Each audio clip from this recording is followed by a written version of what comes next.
क्या आपको लगता है कि आप किसी के चेहरे को देखकर ये बता सकते हैं कि वो इंसान झूठ बोल रहा है? सच तो ये है कि ये हमेशा इतना आसान नहीं होता, लेकिन कुछ साइंस हैं जो आप देख सकते हैं। एग्जाम्पल के लिए, झूठ बोलने वाले सच बोलने वालों से ज्यादा आई ब्लिंक करते हैं, वो आंखों से बचने की कोशिश भी करते हैं। लेकिन ये याद रखना जरूरी है कि हर वो इंसान जो आंखें चुरा रहा है वो झूठ नहीं बोल रहा है। इसलिए ये जरूरी है कि आपको साइंस समझ में आने चाहिए। क्या आपने कभी ये सोचा है कि लोग क्या सोच रहे हैं और क्या फील कर रहे हैं, वो भी तब जब वो एक भी वर्ड बोल नहीं रहे हैं?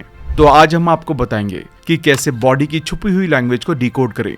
क्या आपको पता है कि 55% तक कम्युनिकेशन नॉन वर्बल है? इसका मतलब ये है कि जो मैसेज हम कन्वे करने की कोशिश कर रहे हैं उसके आधे से ज्यादा हिस्से को हमारी बॉडी लैंग्वेज से कन्वे किया जाता है। और ये और भी ज्यादा फैसिनेटिंग है कि हमारी बॉडी कभी झूठ नहीं बोल सकती। यहाँ तक कि अगर हम अपने सच्चे इमोशंस को छुपाने की कोशिश भी कर रहे हों तो भी हमारी बॉडी हमेशा हमें एक्सपोज कर देगी। इसलिए चाहे आप किसी फर्स्ट डेट को रीड करना चाहते हो, किसी जॉब इंटरव्यू में अच्छा करना चाहते हो या किसी बिजनेस डील को नेगोशिएट करना चाहते हो, तो बॉडी लैंग्वेज को समझना आपको एक बड़ा फायदा दे सकता है। आज हम what everybody is saying book के बारे में जानेंगे, जिसे FBI एजेंट रह चुके जियो नेवारो ने लिखा है। वीडियो के एंड तक आप एक बॉडी लैंग्वेज एक्सपर्ट होंगे। मैंने अपने 15 साल के कॉर्पोरेट करियर में करीब 4 से 5 जॉब चेंज की हैं, लेकिन मेरा एक बार एक इंटरव्यू था जिसके बारे में मैं बहुत ज्यादा नर्वस था। मैं इतना नर्वस था कि मैं बोल भी नहीं पा रहा था। लेकिन फिर मुझे कुछ याद आया जो मैंने बॉडी लैंग्वेज के बारे में पढ़ा था। मैंने इंटरव्यूअर की बॉडी लैंग्वेज पर ध्यान देना शुरू किया और मैंने नोटिस किया कि वो आगे की तरफ झुका हुआ था और अपना सर हिला रहा था। ये एक अच्छा साइन था। इसका मतलब था कि वो मेरी बात में इंटरेस्ट ले रहे थे। मैंने ये भी नोटिस किया कि वो स्माइल भी कर रहे थे। ये एक और अच्छा साइन था। इसका मतलब था कि वो मेरे बारे में पॉजिटिव फील कर रहे थे। इंटरव्यूअर की बॉडी लैंग्वेज के बेस पर मैं रिलैक्स कर पाया और ज्यादा कॉन्फिडेंट इंटरव्यू दे पाया। और गेस व्हाट, मुझे वो जॉब मिल गई। आप क्या कहते हैं, वो अक्सर आप कैसे कहते हैं उससे बहुत कम इंपॉर्टेंट होता है। सक्सेस के जरूरी रूल्स में से ये समझना कि बॉडी लैंग्वेज, ड्रेस और बिहेवियर जैसे नॉन वर्बल सिग्नल्स को आप कैसे समझते हैं। इस बुक में नेवारो, जो नॉन वर्बल बिहेवियर को समझने के एक्सपर्ट हैं, वो बताते हैं कि कैसे अपने सबकॉन्शियस स्टेटमेंट को अपने फायदे के लिए बदला या यूज किया जाए और लोगों के बिहेवियर को एक बुक की तरह रीड किया जाए कि वो नॉन वर्बली क्या कह रहे हैं। ये स्किल आपके मूड को अच्छी तरह से समझने, बिहेवियर को डिकोड करने, डिफिकल्टीज का अंदाजा लगाने, छिपे हुए नुकसान से बचने, बातचीत को इन्फ्लुएंस करने और अपने आसपास के लोगों के सीक्रेट मोटिवेशन को समझने की काबिलियत बढ़ाएगी। बुक को आसानी से समझने के लिए हमने इसके इंपॉर्टेंट लेसन्स को 5 पार्ट के 27 चैप्टर में डिवाइड किया है। इसलिए ये एक बुक समरी कम एक बॉडी लैंग्वेज कोर्स ज्यादा है। लेकिन अगर आपने अब तक हमारे चैनल को सब्सक्राइब नहीं किया है, इमीडिएटली चैनल को सब्सक्राइब जरूर कर दें ताकि आप हमारे उस मिशन का हिस्सा बन पाएं जहां हमारा गोल किताबों के जरिए करोड़ों लोगों की जिंदगी बदलना है। हमारी वीडियोस कभी कभी थोड़ी लंबी हो सकती है क्योंकि हम बुक और कंटेंट की क्वालिटी पर कभी भी कॉम्प्रोमाइज नहीं करते। इसलिए वीडियो को एंड तक देखना बहुत जरूरी है। तो चलिए फिर शुरू करते हैं। सबसे पहले पार्ट में हम फीट और लेग्स के नॉन वर्बल साइंस के बारे में जानेंगे। जब पैर के डायरेक्शन सामने वाले इंसान से दूसरी तरफ शिफ्ट या दूर होने लगते हैं, हम उन चीजों की तरफ रुख करते हैं जो हमें पसंद है और जिनसे हम एग्री करते हैं। इसमें वो लोग भी शामिल हैं जिनके साथ हम बातचीत कर रहे हैं। आप इस इंफॉर्मेशन का यूज ये देखने के लिए कर सकते हैं कि क्या दूसरे लोग आपको देखकर खुश हैं, पसंद करते हैं या वो चाहते हैं कि आप उन्हें अकेला छोड़ दें। मान लीजिए कि 2 लोग आपस में बात कर रहे हैं। ये वो लोग हैं जिनसे आप पहले मिल चुके हैं और अब आप उनके डिस्कशन में शामिल होना चाहते हैं। इसलिए आप उनके पास जाते हैं और हाय कहते हैं। प्रॉब्लम ये है कि आप श्योर नहीं है कि वो सच में आपका साथ चाहते हैं या नहीं। इसका पता लगाने के लिए उनके पैरों और ऊपर की बॉडी के बिहेवियर पर नजर रखें। अगर वो आपको एक्सेप्ट करने के लिए अपने पैर अपनी बॉडी के साथ हिलाते हैं तो इसका मतलब है कि वो आपको वेलकम करना चाहते हैं। अगर वो आपका वेलकम करने के लिए अपने पैर नहीं हिलाते हैं बल्कि सिर्फ हेलो कहकर आपकी तरफ पीठ घुमा देते हैं तो वो अकेले रहना चाहते हैं। हम उन चीजों से मुंह मोड़ लेते हैं जो हमें पसंद नहीं है। कोर्टरूम के बिहेवियर की स्टडी से पता चलता है कि जब जूरी मेंबर्स को कोई विटनेस पसंद नहीं आता है तो वो अपने पैर नजदीकी एग्जिट की तरफ मोड़ लेते हैं। जूरी उन लोगों का ग्रुप होता है जिन्हें किसी क्राइम के बारे में फैक्ट्स को सुनने और ये डिसाइड करने के लिए आम जनता में से चुना जाता है कि आरोपी इंसान दोषी है या नहीं। जब कोई इंसान अपने पैर दूसरी तरफ मोड़ लेता है तो यह आमतौर पर अलग होने का साइन होता है। जहां वो प्रेजेंट में है वहां से खुद को दूर करने की इच्छा होती है। जब आप किसी से बात कर रहे हो और आप ध्यान दें कि वो धीरे धीरे या अचानक अपने पैर आपसे दूर कर रहा है तो आपको समझ जाना चाहिए कि वो दूर जाना चाहते हैं। ऐसा कई वजह से हो सकता है, जैसे उनको अपॉइंटमेंट के लिए देर हो रही है और सच में वहाँ टाइम से पहुँचना है, या शायद आपने कोई ऐसी बात कह दी हो जो उसे पसंद ना हो या जिससे उसे ठेस पहुंची हो। अब ये आप पर डिपेंड करता है कि आप उस सिचुएशन को देखते हुए अंदाजा लगाएं कि वो इंसान जाना क्यों चाहता है। ध्यान दें कि अगर कोई इंसान बैठा है और अपने दोनों हाथों को घुटने पर रखता है तो ये बहुत ही क्लियर साइन है कि अपने मन में वो मीटिंग को खत्म करने और छुट्टी लेने के लिए तैयार है। इसमें आमतौर पर हाथों को घुटने के बल रखकर अपनी बॉडी को आगे की तरफ झुकाया जाता है, या अगर वो इंसान कुर्सी पर बैठा है तो बॉडी के निचले हिस्से को कुर्सी के किनारे पर टिका देते हैं। दोनों ही तरह के सिग्नल का एक ही इरादा है। जब आप इन साइन पर ध्यान देते हैं, खासकर जब सामने वाला इंसान आपका सीनियर है, तो आपकी बातचीत खत्म करने का टाइम आ गया है। समझदार बने और देर ना करें। कंफर्टेबल या कैजुअल सोशल मीटिंग के दौरान हमारे पैर उस दूसरे इंसान को रिफ्लेक्ट करते हैं जिसके साथ हम हैं। लविंग मोमेंट के दौरान इस कंफर्ट को दिखाने के लिए पैर टच करके एक दूसरे के साथ प्यार दिखाया जाता है। लविंग या कोर्टशिप मोमेंट के दौरान और स्पेशली बैठते टाइम एक फीमेल अक्सर अपने जूतों के साथ खेलती है, और जब वो अपने पार्टनर के साथ कंफर्टेबल महसूस करती है तो जूतों को अपने पैर की उंगलियों पर लटकाती है। अगर फीमेल अनकंफर्टेबल महसूस करती है तो ये बिहेवियर इमीडिएटली बंद हो जाएगा। एक समझदार लवर के तौर पर आपको इस शू गेम बिहेवियर के बेस पर बहुत अच्छी तरह से पता चल सकता है कि चीजें कैसी चल रही हैं। इसके अलावा अगर लड़की आपको पसंद करती है तो आपके करीब आकर आपके पैर टच करने की कोशिश करती है। ये नॉन वर्बल बिहेवियर कहता है कि मुझे नोटिस करो। इसी के साथ जब लोग एक दूसरे के साथ बैठते हैं तो उनके पैर क्रॉस करने की डायरेक्शन काफी इंपॉर्टेंट हो जाती है। अगर उनके बीच अच्छे रिलेशन है तो क्रॉस किया हुआ ऊपरी पैर दूसरे इंसान की तरफ इशारा करेगा। अगर किसी इंसान को अपने पार्टनर का कहा गया कोई टॉपिक पसंद नहीं है तो वो पैरों की पोजीशन बदल देगा ताकि थाई दोनों के बीच एक ऑब्स्टेकल बन जाए। इस तरह का ब्लॉकिंग बिहेवियर हमारी सेफ्टी करने वाले लिम्बिक ब्रेन का एक अच्छा एग्जाम्पल है। अगर दोनों लोगों के बैठने और पैरों को क्रॉस करने के तरीके एक जैसे हैं तो दोनों के बीच अच्छा भरोसा है। क्या आपने कभी ये सोचा है कि आपने किसी पर पहला इंप्रेशन कैसा डाला है? क्या वो आपको शुरू से ही पसंद करते हैं या नहीं? इसका पता लगाने का एक तरीका है मूवमेंट एंड वेट। ये इस तरह से काम करता है। जब आप पहली बार लोगों से मिलते हैं तो फीट और लेग्स के बिहेवियर को चेक करना बहुत जरूरी होता है। इससे बहुत कुछ पता चलता है कि वो आपके बारे में कैसा महसूस करते हैं। जब आप पहली बार किसी से मिले तो उस इंसान से अपने कल्चर के हिसाब से हेलो करने के बाद अच्छी तरह से नजरें मिलाएं और फिर एक कदम पीछे हटकर देखें कि आगे क्या होता है। इन तीन में से एक चीज जरूर होगी, वो इंसान अपनी जगह पर रहेगा जिससे आपको पता चलेगा कि वो उसी दूरी पर कंफर्टेबल है। वो इंसान एक कदम पीछे हट जाएगा या थोड़ा दूर हो जाएगा जिससे आपको पता चलेगा कि उसे ज्यादा स्पेस की जरूरत है या वो आपके सामने खड़ा नहीं होना चाहता। वो आपके करीब एक कदम उठाएगा जिसका मतलब है कि वो आपके साथ कंफर्टेबल और अच्छा महसूस करता है। उसके बिहेवियर पर ऑब्जेक्ट ना करें, बल्कि इस मौके का इस्तेमाल सिर्फ ये देखने के लिए करें कि वो सच में आपके बारे में कैसा महसूस करता है। अब दूसरे पार्ट में हम टॉर्सो, हिप्स, चेस्ट और शोल्डर के नॉन वर्बल साइंस के बारे में बात करेंगे। सोफे या कुर्सी पर थोड़ा साइड होकर बैठना डोमिनेंस का एक साइन है। यंग बच्चे अक्सर अपने पेरेंट्स से डांट और पिटाई के दौरान उस माहौल पर हावी होने के एक नॉन वर्बल तरीके से कुर्सी या बेंच पर पसर कर बैठ जाते हैं। ये बिहेवियर डिसरेस्पेक्टफुल है और पावर में बैठे लोगों के लिए इंडिफरेंस को शो करता है। ये एक ऐसा बिहेवियर है जिसे अगर आप पावर में है तो टॉलरेट नहीं करना चाहिए। अगर आपका बच्चा है जो हर बार डांटने या पिटाई के टाइम ऐसा करता है तो आपको तुरंत अपने बच्चे को ठीक से बैठने के लिए कहकर इस बिहेवियर को बेअसर करना होगा। और अगर वो ऐसा नहीं करते हैं तो उन्हें दूसरी जगह बिठाएं या उनके आसपास बैठ जाएं। ऐसा करने से आपके बच्चे के ऐसी सिचुएशन में भी आपकी रिस्पेक्ट बनाए रखने के चांसेस बढ़ेंगे। अगर आप बच्चे को इस तरह के डिसएग्रीमेंट के दौरान सामने बैठने की बजाय पीठ दिखाने या पसर कर बैठने की परमिशन देते हैं तो टाइम के साथ वो आपके लिए रिस्पेक्ट को खो सकते हैं और आपको इग्नोर कर सकते हैं। ऐसे बिहेवियर की परमिशन देकर आप कह रहे हैं मेरी डिसरिस्पेक्ट करना ठीक है। जब ये बच्चे बड़े हो जाते हैं तो अपने वर्क प्लेस पर भी इसी तरह अनफेयर तरीके से बिहेव करना जारी रख सकते हैं, जो कि लॉन्ग टर्म में जॉब पर बने रहने के लिए ठीक नहीं है, क्योंकि ये ऑफिस अथॉरिटी के लिए डिसरिस्पेक्ट को एक स्ट्रॉन्ग और नेगेटिव नॉन वर्बल मैसेजेस भेजता है। हम इंसान कई दूसरे क्रिएचर जैसे लिजर्ड्स, बर्ड्स, डॉग्स और प्राइमेट्स की तरह रीजनल डोमिनेंस बनाने की कोशिश करते टाइम अपनी चेस्ट को फुला लेते हैं। दो लोगों को देखें जो एक दूसरे से नाराज हैं, वो गोरिल्ला की तरह अपनी चेस्ट फुलाएंगे। हालांकि जब हम दूसरों को ऐसा करते हुए देखते हैं तो ये लगभग हंसी वाला मोमेंट लग सकता है, लेकिन चेस्ट फूलने को इग्नोर नहीं किया जा सकता, क्योंकि स्टडी से पता चलता है कि जब लोग किसी पर अटैक करने वाले होते हैं तो उनकी चेस्ट फूल जाती है। आप इसे स्कूल के मैदान में देखते होंगे जब बच्चे लड़ने वाले होते हैं। इसे प्रोफेशनल बॉक्सर के बीच भी देखा जा सकता है, जब वो किसी बड़ी फाइट से पहले एक दूसरे को उकसाने के लिए सीना तानकर अपनी जीत का दावा करते हैं। आपने देखा होगा कभी कभी सड़क पर होने वाले झगड़ों में जब लोग सामने वाले पर हमला करने के लिए तैयार होते हैं तो अपने शर्ट या टोपी जैसे कपड़े उतार देते हैं। किसी भी मामले में अगर आप किसी के साथ बहस में पड़ जाते हैं और वो टोपी, शर्ट या कपड़ों का दूसरा सामान उतार देता है तो सबसे ज्यादा पॉसिबिलिटी है कि झगड़ा होने ही वाला है। जब कोई इंसान स्ट्रेस में होता है तो चेस्ट में भारीपन या तेजी से एक्सपेंशन या कंट्रैक्शन देखा जा सकता है।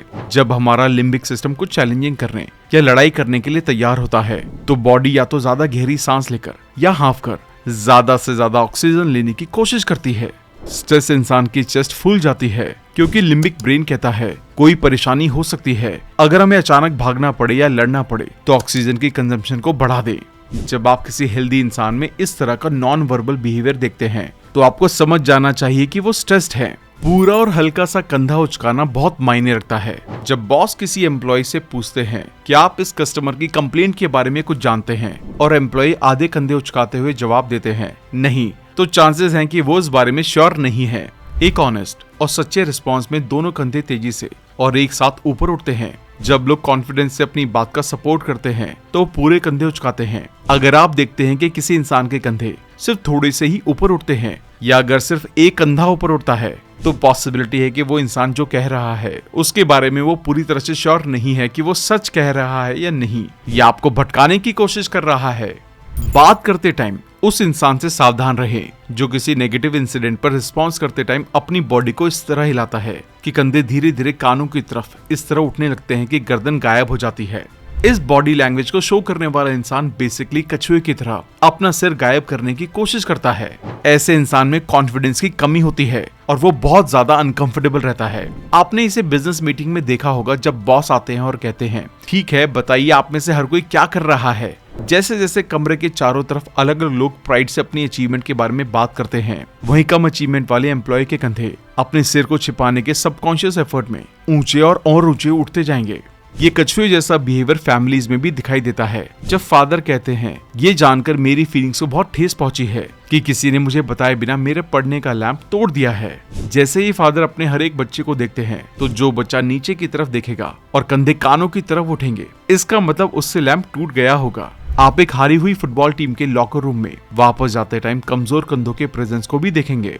अब हम पार्ट 3 में आर्म्स के नॉन वर्बल साइंस के बारे में बात करेंगे। जब हम परेशान या डरे होते हैं तो अपने आर्म को हटा लेते हैं। जब हम घायल होते हैं, धमकाते हैं, मिसबिहेव करते हैं या स्ट्रेस्ड होते हैं तो हमारी बाहें सीधे हमारी तरफ आ जाती हैं या वो हमारी छाती को क्रॉस करती हैं। ये जिंदा रहने की एक स्ट्रेटेजी है जो किसी रियल या पॉसिबल खतरे का एहसास होने पर इंसान को बचाने में हेल्प करती है। एग्जाम्पल के लिए उस मदर को लीजिए जो अपने बेटे के बारे में स्ट्रेस रहती है, स्पेशली जब वो बड़े बच्चों के साथ खेलता है। वो अक्सर बाहों को क्रॉस करके अपने पेट पर मोड़ लेती है। वो बच्चे के खेल में इंटरफेयर करके उसे सिक्योर रखना चाहती है, लेकिन एक तरफ खड़ी हो जाती है और अपनी बाहों को पकड़कर खुद को रोक लेती है और उम्मीद करती है कि खेल किसी चोट के बिना आगे बढ़ेगा। जब दो लोग बहस करते हैं तो वो दोनों हाथ पीछे खींचने वाले बिहेवियर करते हैं। ये दोनों लोगों की एक सिक्योरिटी का सिंबल होता है। वो खुद को रोक रहे हैं क्योंकि अपने आर्म बाहर लाने या आर्म्स फैलाने को दूसरे पर हमला करने या घायल करने की कोशिश को माना जाता है, जिससे लड़ाई हो सकती है। हाथों के कुछ बिहेवियर ये मैसेज देते हैं, मेरे करीब मत आओ, मत छुओ। एग्जाम्पल के लिए कुछ यूनिवर्सिटीज के प्रोफेसर्स, डॉक्टर्स और लॉयर्स को कॉरिडोर से गुजरते हुए देखें। जब लोग अपनी बाहें अपनी पीठ के पीछे रखते हैं तो पहले वो कहते हैं मैं हाई स्टैंडर्ड का हूँ, दूसरा वो कह रहे हैं प्लीज मेरे पास मत आओ, मुझे मत छुओ। बाहों को पीठ के पीछे रखना एक क्लियर साइन है जिसका मतलब है करीब मत आओ, मैं आपसे बात करना नहीं चाहता। जैसे हर बार जब छोटा बच्चा गोद में आने के लिए तरसता है और उसकी माँ जब किसी काम में बिजी हो तो अपनी बाहों को पीठ के पीछे खींच लेती है। डोमिनेंस जताने वाले और अथॉरिटी की इमेज दिखाने के लिए यूज किए जाने वाले बिहेवियर को आर्म्स अकिम्बो कहा जाता है। इस नॉन वर्बल बिहेवियर में एक पर्सन अपने दोनों हाथों को वी पैटर्न में फैलाकर हाथों को हिप्स पर और अंगूठों को पीछे की तरफ रखता है। ड्रेस में पुलिस ऑफिसर या आर्मी ऑफिसर्स को तब देखें जब वो एक दूसरे से बात कर रहे हों। वो लगभग हमेशा इसी पोजीशन में रहते हैं। हालांकि ये उनकी ऑफिशियल ट्रेनिंग का हिस्सा है, लेकिन पर्सनल रिलेशन में ये बिहेवियर अच्छा इंपैक्ट नहीं डालता। इसलिए बिजनेस की दुनिया में आने के लिए सर्विस छोड़ने वाले मिलिट्री ऑफिसर्स को उस इमेज को नर्म करने की सलाह दी जाती है ताकि वो आम लोगों से नरमी के साथ पेश आएं। फीमेल्स के लिए आर्म्स अकिम्बो की अपनी स्पेशल जरूरत होती है। उनके लिए ये एक पावरफुल नॉन वर्बल बिहेवियर है जिसका इस्तेमाल वो वर्क प्लेस या मीटिंग बोर्डरूम में आदमियों का सामना करते टाइम कर सकती हैं। ये एक फीमेल के लिए ये शो करने का एक इफेक्टिव तरीका है कि वो अपनी बात पर कायम है, श्योर है और डराए जाने के लिए तैयार नहीं है। अक्सर यंग फीमेल जब वर्क प्लेस में आती हैं, तो कुछ आदमी उन्हें नॉन वर्बली डराते हैं। ऐसे में ये बिहेवियर फीमेल्स को उस माहौल में डोमिनेंस बनाए रखने या कम से कम बराबरी रखने की पावर को दिखाने में हेल्प करता है। इस बिहेवियर को अपनाना या पहले इसका इस्तेमाल करना उन फीमेल्स के लिए एक जैसे मौके प्रोवाइड कर सकता है जो दूसरे तरीकों से खुलकर अपनी बात नहीं रख पाती। आर्म्स अकेम्बो ये कहने का एक अच्छा तरीका है कि उस माहौल में कुछ इशू है, चीजें अच्छी नहीं है या मैं अपनी बात पर कायम हूँ। होर्डिंग इफेक्ट ये बिहेवियर आर्म्स अकेम्बो की तरह अक्सर बिजनेस मीटिंग और दूसरे सोशल गैदरिंग के दौरान देखा जा सकता है। जब एक इंसान पीछे झुकता है और अपने हाथों को अपने सिर के पीछे जोड़ता है, ये बिहेवियर उस तरीके की याद दिलाता है जिसमें कोबरा अपने डोमिनेंस और पावर के बारे में दूसरे जानवरों को जताने के लिए हुड की तरह बन जाता है। ये हुडिंग इफेक्ट हमें सामने वाले से बड़ा दिखाता है और दूसरों को बताता है कि मैं यहाँ का इंचार्ज हूँ।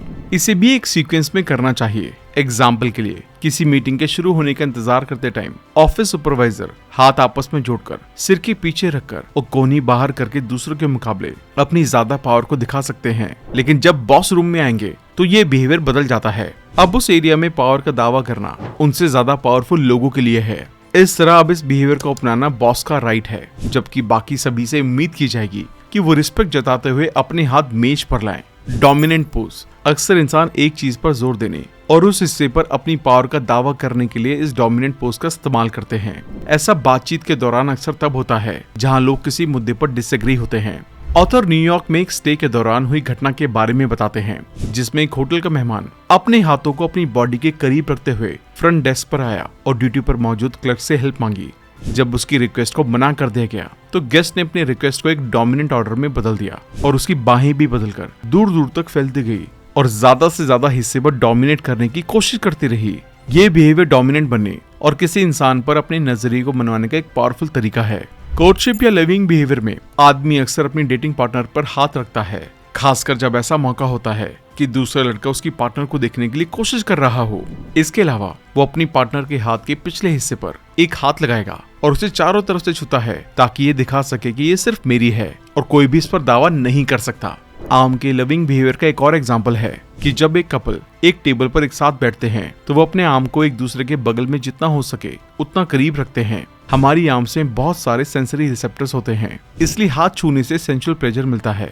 यहाँ तक कि हमारी आर्म्स पर एक दूसरे के बालों को टच करने या कपड़ों के जरिए छूने से भी सेंसुअल प्लेजर मिलने लगता है। इसलिए जब हम अपनी आर्म्स को किसी और के पास रखते हैं तो हमारा लिम्बिक सिस्टम क्लियरली ये शो करता है कि हम बहुत कंफर्टेबल हैं और दूसरे इंसान को आपको फिजिकली टच करने की परमिशन है। इसका दूसरा पहलू ये है कि हम अपने पार्टनर की बाहों के आसपास अपनी बाहें तब हटा लेते हैं जब एक दूसरे से किसी बात को लेकर गुस्सा हो या बात दोनों के झगड़े की तरफ जा रही हो, या जब वो इंसान जिसके साथ हम बैठे हैं, चाहे वो डेट पर हो या कोई अजनबी, हमें अनकंफर्टेबल महसूस करा रहा हो। अब पार्ट 4 में हम हैंड्स और फिंगर्स के नॉन वर्बल साइंस के बारे में बात करेंगे। कोई भी गीला हाथ मिलाना पसंद नहीं करता, इसलिए अगर आपके हाथ दूसरों से मिलते टाइम पसीने से तर हो जाते हैं, स्पेशली इंपॉर्टेंट लोग जैसे future employer, future in laws या आपकी हेल्प करने वाले लोग, तो इनसे हाथ मिलाने से पहले अपने हाथ को सुखा लें। हाथों में पसीना न सिर्फ तब आता है जब हम बहुत ज्यादा गर्म होते हैं, बल्कि ये तब भी आता है जब हम घबराए हुए या स्ट्रेस में होते हैं। जब आप किसी ऐसे इंसान से मिलते हैं जिसके हाथ पसीने से तर हैं, तो आप मान सकते हैं कि वो स्ट्रेस में है, क्योंकि लिम्बिक स्टिमुलेशन के कारण पसीना आता है।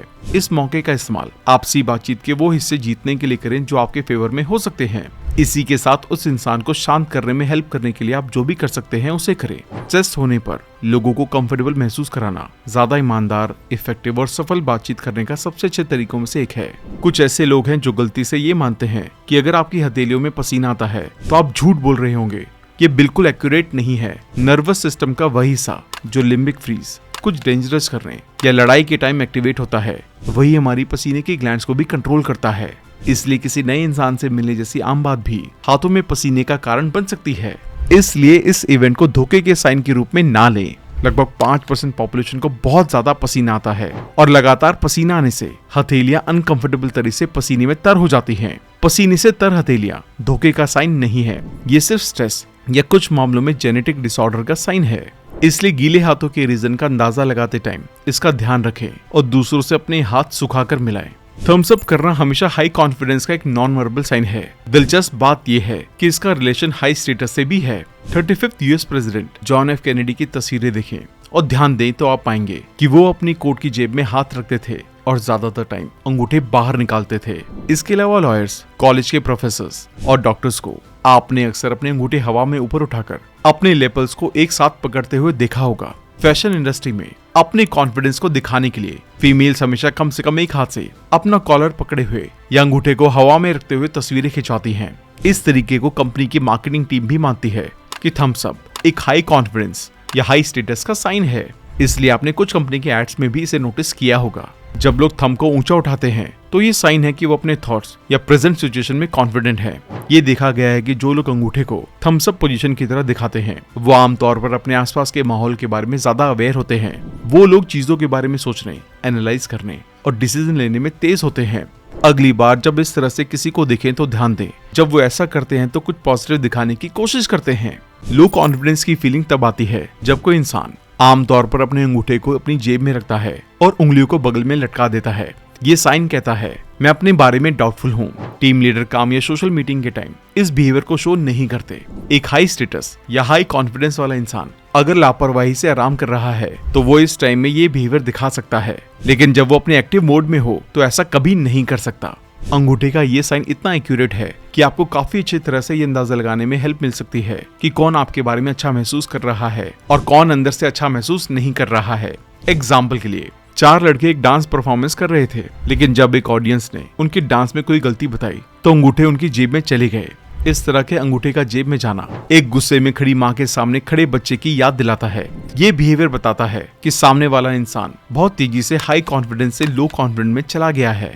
रिसर्च ये शो करती है कि झूठे लोग ईमानदार लोगों के कंपैरिजन में कम इशारे करते हैं, कम छूते हैं और अपने हाथ पैर कम हिलाते हैं। ये लिम्बिक रिएक्शन के अकॉर्डिंग होता है। किसी खतरे के सामने उस मामले में झूठ का पता चलने पर हम कम हिलते हैं या रुक जाते हैं ताकि ध्यान हमारी तरफ न आए। बातचीत के दौरान ये बिहेवियर अक्सर काफी ध्यान देने लायक होता है, क्योंकि झूठ बोलते टाइम इंसान की बाहें बहुत सिकुड़ जाती हैं और सच बोलते टाइम एक्टिव हो जाती हैं।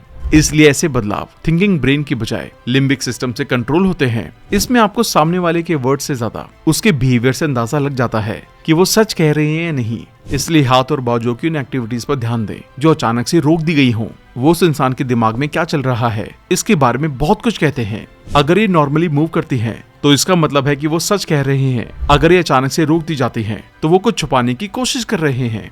जब लोग किसी इंपॉर्टेंट कमेंट, इंसिडेंट या अपने आसपास के माहौल में बदलाव के जवाब में अपने हाथ मरोड़ते हैं और अपनी उंगलियों को आपस में जोड़ते हैं तो यह आमतौर पर स्ट्रेस या कम सेल्फ कॉन्फिडेंस का साइन है। दुनिया भर के लोगों में देखे जाने वाला ये नॉर्मल साइन बताता है कि सामने वाला इंसान नर्वस फील कर रहा है। एक इंसान जो कंफ्यूजन में है, कुछ हद तक कम कॉन्फिडेंट या कम स्ट्रेस में है, वो सिर्फ अपने हाथों की हथेलियों को थोड़ा सा रगड़ेगा। अगर सिचुएशन और ज्यादा स्ट्रेसफुल हो जाती है या अगर उसका कॉन्फिडेंस लेवल लगातार गिरता रहता है तो अचानक उंगली से हथेली का सॉफ्ट टच आपस में जुड़ी हुई उंगलियों से ज्यादा फ्रिक्शन में बदल जाता है। जब लोग बोलते टाइम अपनी गर्दन पर या कहीं भी छूते हैं वो लोग नॉर्मल से कम सेल्फ कॉन्फिडेंस को शो करते हैं या स्ट्रेस दूर कर रहे होते हैं। स्ट्रेस के टाइम गर्दन के हिस्से, गले या ऊपरी हिस्से को ढकना एक नेचुरल और मजबूत साइन है कि दिमाग एक्टिवली कुछ ऐसा सोच रहा है जो धमकी देने वाला, ऑब्जेक्शनेबल, परेशान करने वाला, सस्पिशियस या इमोशनल है। इसका धोखे से पूरी तरह से कोई लेना देना नहीं है। ऑथर जब FBI एजेंट थे तो एक कॉन्फ्रेंस रूम के बाहर एक दोस्त के साथ बातचीत कर रहे थे। तभी एक फीमेल असिस्टेंट अपनी गर्दन पर पिंपल को छूती हुई दूसरे हाथ से सेलफोन को पकड़े हुए बाहर निकली। ऑथर को कुछ ठीक नहीं लगा, इसलिए जब सेल फोन पर फीमेल अपनी कॉल को खत्म किया तो ऑथर ने उससे जाकर पूछा। पता चला कि उसके एक बच्चे को स्कूल में तेज बुखार आ गया था और जल्द से जल्द घर जाने की जरूरत थी। गर्दन को छूना उन बिहेवियर में से एक है जो इतना भरोसेमंद और एक्यूरेट है कि आपको अपने करीबी लोगों के साथ इसका ध्यान रखना चाहिए। अब पार्ट 5 में हम फेस के नॉन वर्बल साइंस को समझेंगे। स्टडी से ये बात साबित हुई है कि इंसानों में फेक और जेन्युइन दोनों तरह की स्माइल होती है। फेक स्माइल का इस्तेमाल लगभग उन लोगों के साथ किया जाता है जो हमारे करीब नहीं है, जबकि जेन्युइन स्माइल उन लोगों के लिए होती है जिनकी हम सच में परवाह करते हैं। एक जेन्युइन स्माइल 2 मसल्स के एक्शन के कारण होती है। जिगोमेटिकस मेजर जो मुंह के कोने से गाल की हड्डी तक फैली होती है और ऑर्बिकुलिस ओकुली जो आंख को घेरती है। एक साथ काम करते टाइम ये मुंह के कोनों को ऊपर खींचते हैं और आंखों के बाहरी किनारों को सिकोड़ते हैं, जिससे ऑनेस्ट स्माइल आती है। जब हम पब्लिक में फेक स्माइल दिखाते हैं तो रिसोरस नाम की मसल के इस्तेमाल से होठ का कोना साइड की तरफ खिंच जाता है। जब बायलैटरली इसका इस्तेमाल किया जाता है तो ये मुंह के कोनों को साइड में खींचते हैं, लेकिन उन्हें ऊपर की तरफ नहीं उठा सकते, जैसा कि जेन्युइन स्माइल में होता है। जब लोग कुछ ऐसा करते हुए पकड़े जाते हैं जिसके बारे में उन्हें पता होता है कि वो गलत हैं, तो वो शर्मा जाते हैं। दूसरी वो शर्माहट होती है जो तब होती है जब कोई इंसान किसी को पसंद करता है लेकिन नहीं चाहता कि उसको पता चले। जब यंग लोग किसी के लिए सीक्रेट प्यार को अपने दिल में रखते हैं, वो अक्सर उस इंसान के करीब आने पर शर्मा जाते हैं। इसके अपोजिट बैलेंसिंग यानी कि पीला पड़ना तब होता है जब हम लगातार उस लिम्बिक रिस्पांस में होते हैं जिसे शॉक कहा जाता है। इसे आप किसी ट्रैफिक एक्सीडेंट या इंटरव्यू में देख सकते हैं, जिसमें लोग अचानक या तो किसी हादसे से बचते हैं या फिर कोई अच्छी चीज जैसे जॉब ऑफर मिल जाता है। इसके अलावा ऐसा तब होता है जब किसी इंसान को ऐसी चीज का पता चलता है जिसके होने का कभी अंदाजा ही नहीं था, जैसे एक इंसान ने क्राइम किया था और सबूतों को इस तरह से मिटा दिया था कि पुलिस उस तक नहीं पहुंच पाए। लेकिन जब इन्वेस्टिगेशन के बाद उस इंसान को गिरफ्तार किया गया तो वो इतना शॉक हुआ कि वो अचानक से बेहोश हो गया और उसे खतरनाक हार्ट अटैक पड़ा। कभी कभी हम ये नहीं कहते कि हम सच में क्या सोच रहे हैं, लेकिन फिर भी हमारा चेहरा इसे रिफ्लेक्ट कर देता है।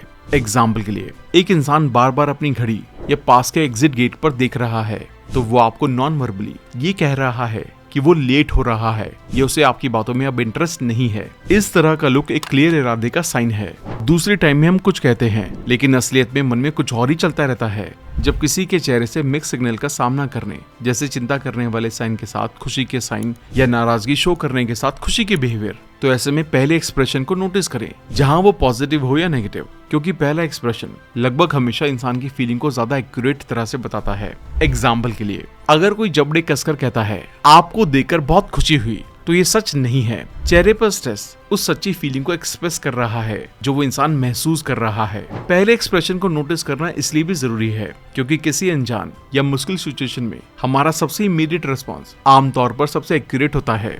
इसमें फीलिंग को मिक्स करना सिर्फ उस एक पल के बाद होता है जब हमें एहसास होता है कि दूसरे लोग हमें देख सकते हैं। तब हम तुरंत उस इनिशियल रिएक्शन को दूसरे उस फेशियल एक्सप्रेशन से छुपा देते हैं जो सोशली ज्यादा एक्सेप्टेबल है। इसलिए जब मिक्स फीलिंग का सामना हो तो देखी गई पहली फीलिंग के साथ चलें, खासकर अगर ये एक नेगेटिव सिग्नल है।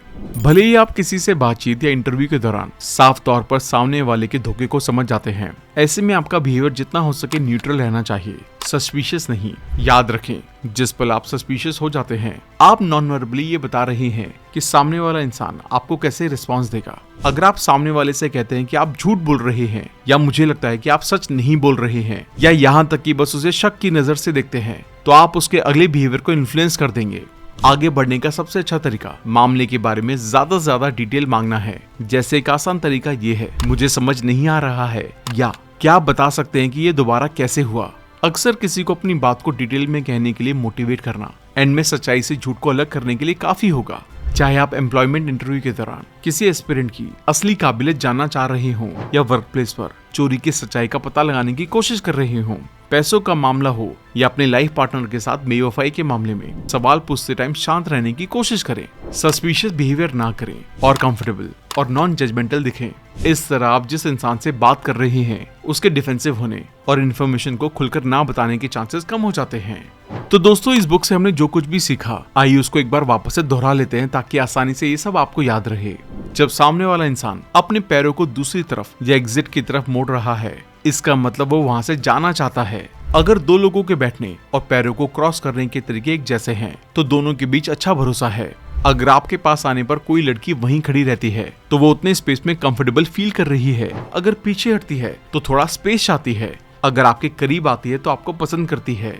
हम अपने आसपास के माहौल में अपना डोमिनेंस बनाने की कोशिश करते टाइम अपनी चेस्ट फुला लेते हैं। अगर आप किसी के साथ बहस में पड़ जाते हैं और वो टोपी, शर्ट या कपड़ों का दूसरा सामान उतार देता है, तो सबसे ज्यादा पॉसिबिलिटी है कि झगड़ा होने वाला है। पसीने में तर हथेलियां धोखे का साइन नहीं है, ये सिर्फ स्ट्रेस या कुछ मामलों में जेनेटिक डिसऑर्डर का साइन है।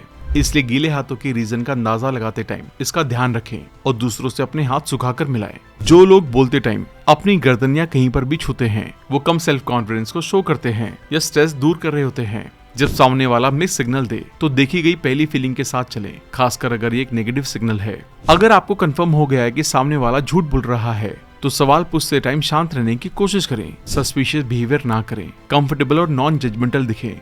इस तरह आप जिस इंसान से बात कर रहे हैं उसके डिफेंसिव होने और इन्फॉर्मेशन को खुलकर ना बताने के चांसेस कम हो जाते हैं। तो दोस्तों, ये थी what everybody is saying book की कंप्लीट समरी। अगर आपको ये वीडियो अच्छी लगी तो हमें कमेंट करके जरूर बताएं। साथ साथ ये भी बताएं कि किस बुक की समरी आप हमारे चैनल पर देखना चाहते हैं। जल्दी मिलते हैं और भी बेहतरीन वीडियो के साथ। Thank you so much.